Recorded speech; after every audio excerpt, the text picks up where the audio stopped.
S'abonnez-vous. Aujourd'hui, exceptionnellement, j'ai remis le maillot du Barça parce que vous avez remarqué que sur mes vidéos, je ne les porte plus. C'était une sorte de tristesse, tu vois, une sorte de pleurs, une sorte de distance que j'ai pris avec mon amour de club. Mais je l'ai remis parce qu'aujourd'hui, on va parler de Pedri, un joueur que je kiffe, que j'aime énormément. Je n'ai pas besoin de vous le redire. Pour moi, c'est juste, voilà, pour moi, Pedri ne joue pas au football. Pour moi, Pedri danse. Pour moi, Pedri... je sais pas, pour moi, c'est une sorte de symphonie, comme j'aime souvent le dire. C'est une déclaration d'amour au football quand je vois Pedri. Et là, on me dit que Pedri, qui revenait de blessure, en fait, fait une rechute. On nous avait dit non, Pedri, il a juste eu un coup. Non, c'était pendant l'entraînement, un petit coup, on va le laisser de côté. Mais là, en fait, non.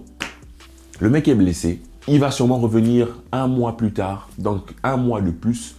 Ça me rend triste. Je vais essayer de rester mesuré, mesuré. Parce que quand j'ai appris la nouvelle, moi j'étais dans certains états un peu excessifs, pas en colère, mais en expression verbale. Du coup, vu qu'on est sur YouTube, qu'il y a des adultes qui nous regardent, il y a des enfants qui nous regardent, du coup, je vais essayer d'être mesuré. Alors, Pedri se reblesse. Pedri va peut-être manquer un mois de compétition en plus. Franchement, moi, ça me tape un peu sur le système, les blessures à répétition dans ce club. Je vais faire peut-être une autre vidéo pour essayer de retracer à peu près ce que je pense du FC Barcelone actuel, ce que je pense de notre avenir en gros, pour ne pas alarmer certains. Mais sur cette vidéo aussi, franchement, moi j'ai envie de taper en fait sur le Barça en fait, parce que c'est bizarre que le joueur se blesse autant et autant de fois, et que surtout que l'on ait autant de hasard, autant de manque de maîtrise de ces blessures-là, en fait. Parce qu'en soi, une blessure, ça peut arriver à tout le monde. Je veux dire, même moi qui ne suis pas professionnel, je peux me blesser. Vous pouvez vous blesser.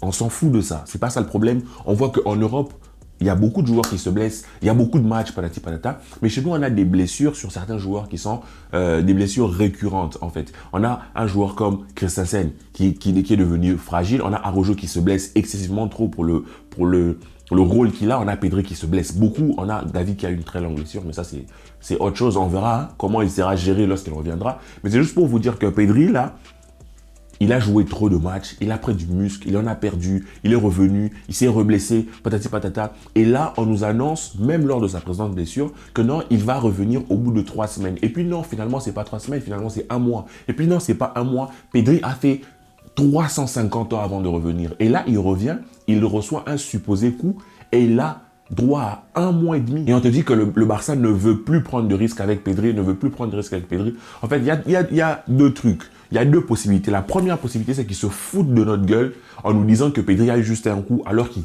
savaient dès le début que Pedri était blessé. Soit ils ne savaient pas que Pedri était blessé à ce point-là. Et c'est encore plus grave. Je me demande, qu'est-ce qu'on est devenu? On est devenu vraiment un club d'incompétents à ce point-là. Même d'un point de vue médical, on est incapable de poser un diagnostic clair de la blessure d'un joueur, du temps que ça va lui prendre de revenir au top niveau, et surtout du traitement dont il a besoin pour revenir au top niveau. On voit des joueurs qui se blessent, qui reviennent et qui se reblessent. Mais moi, je m'interroge quand même. La dernière fois que vous avez entendu parler de blessure importante de Dembélé, c'était quand il était au Barça. Depuis qu'il est au Paris Saint-Germain, quand je le vois jouer, je me dis, mais là, il fait certaines courses, il se claque pas. Hein. Il fait des trucs, il se pète pas. Il se pète pas. Mais chez nous, il faisait des courses, paf, il se pète. Il fait un truc, paf, il se pète. Donc, comprenez qu'aujourd'hui, qu'il y en ait vraiment un très gros doute sur les capacités médicales, les capacités, je sais pas, de ce club-là, de ces préparateurs physiques-là. Comment on peut être un club devenu aussi ridicule dans le jeu, dans l'organisation, dans la préparation, et même dans la gestion de nos joueurs, de nos propres joueurs, de leur cas, des blessures. C'est triste, hein? C'est triste. Parce que vous savez, il y en a beaucoup qui l'ont dit, qui l'avaient vu depuis longtemps, qui me disaient « Non, Pedri, il ne faut pas compter sur lui. On le paye pour être avec les blessés. Il passe tout son temps avec l'infirmière. Il joue, il n'est presque jamais là. » C'est très triste, en fait. C'est très grave parce que ces joueurs-là, imagine, toi, tu es un joueur de football, tu as une très bonne hygiène de vie, mais tu fais que te blesser. Forcément, tu te poses des questions. Forcément, tu t'interroges. Forcément, tu as des doutes. Forcément, tu te demandes, ça vient de moi ou ça vient d'ailleurs? C'est pas normal. Il y avait Pedri, il y avait De Jong, il y a Araujo, tous les mecs que je vous ai cités qui se blessent et qui se reblessent. Aujourd'hui, j'ai peur qu'un joueur développe une nouvelle blessure parce que cette blessure pourrait potentiellement devenir une blessure récurrente, une blessure qui revient, la même cuisse, le même muscle qui est toujours pété. C'est très grave. Mais cette vidéo que je vous fais, c'est vraiment une vidéo de tristesse en fait, parce que vraiment il s'agit de Pedri, lui, avant même de parler de l'organisation, c'est Pedri, lui, le joueur en fait. Ça va être chaud, ça va être chaud, parce que cette saison, tout ce qui se trouve autour du Barça, c'est une atmosphère de tristesse, une atmosphère de... Il y a quelque chose qui bloque tout ça, il y a quelque chose qui bloque tout ça en fait, parce que là, Pedri qui est ton meilleur 8 en fait, tu dois le reléguer à être un joueur moins important. Tu es obligé. Moi, je commence à croire qu'en été, il faudra acheter un 8.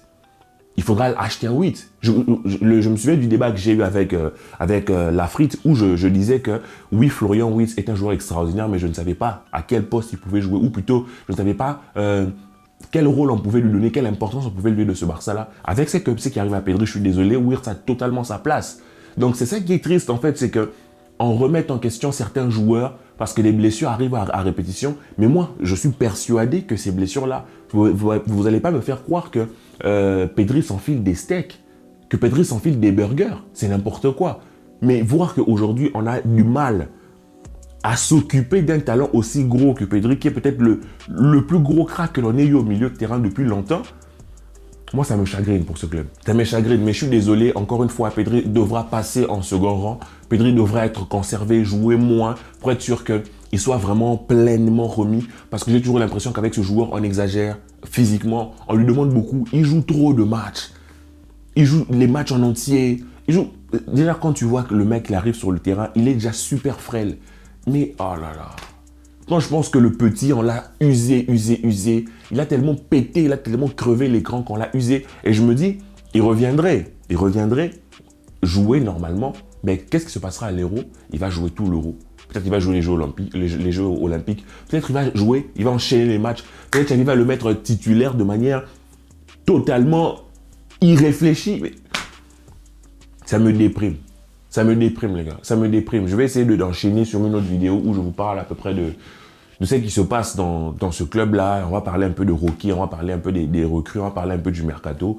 Parce qu'il y a 2-3 choses qui, moi, me rendent un peu triste dans ce Barça, qui me déçoivent un peu. Quand je vois ce Barça-là, je me dis, qu'est-ce qu'on est devenu, quoi?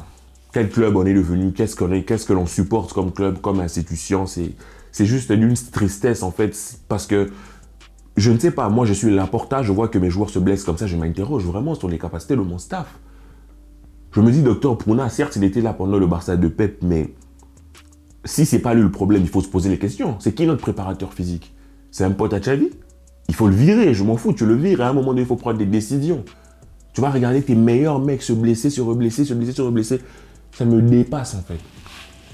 Ça me dépasse parce qu'on a déjà une équipe qui joue mal. Et même ceux qui sont censés faire jouer bien l'équipe, ils se blessent, se reblessent. Et on n'a même pas les fonds pour en acheter d'autres. On en parle dans une autre vidéo. Je vous laisse avec cette précédente vidéo. C'était juste pour vous dire mon désarroi par rapport à Pedri. Dites-moi ce que vous aurez pensé de la vidéo. Dites-moi ce que vous en pensez. Que la pression sur vous, les amis. Beaucoup d'amour. Prenez soin de vous. Profitez de votre famille. Et peace. S'abonnez-vous.